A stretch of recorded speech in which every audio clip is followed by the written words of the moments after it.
டேய், சாப்பிட்டுட்டு இருக்கும்போது எதுக்குடா என்ன வம்பிழுக்கிற? இன்னையோட நீ செத்தடா.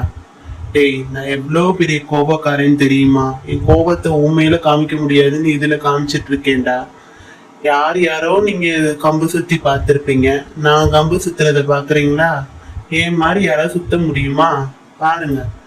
ஏய், ஒழுங்கா சாப்பாடு போடுறா. எதுக்குடா இவ்வளவு ஃபாஸ்டா போடுற? டேய், என்னைக்காவது சாக்ஸ துவைக்கிறியா நீ?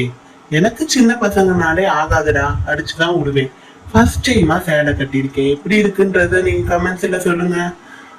எனக்கு கொழு கொழுன்னு வேற அந்த நாய்க்குட்டி இருந்துச்சா, சரி நம்ம வீட்டுக்கு கொண்டு போயிடலான்னு புடிச்சிட்டு வந்துட்டேன். இவங்க வேற நம்மளை பார்த்தா ட்ரீட்டு ட்ரீட்டுன்னு கேட்டுக்கிட்டே இருப்பாங்க. இவங்க கண்ணில் படக்கூடாது, நம்ம பேசாம ஓடி போயிடும். எப்ப பார்த்தாலும் எதுக்கு எடுத்தாலும் ட்ரீட்டு ட்ரீட்டுன்னு கேக்குறாங்க. ஆமா, சாப்பாடு வச்சிருக்குன்னு பார்த்தா இவங்க வேற என்னத்தையும் வச்சிருக்காங்களே. டேய், என்ன ஒழுங்கா திறந்து பார்க்க விடுறா. திறந்து பார்க்க விட போறியா இல்லையா நீ?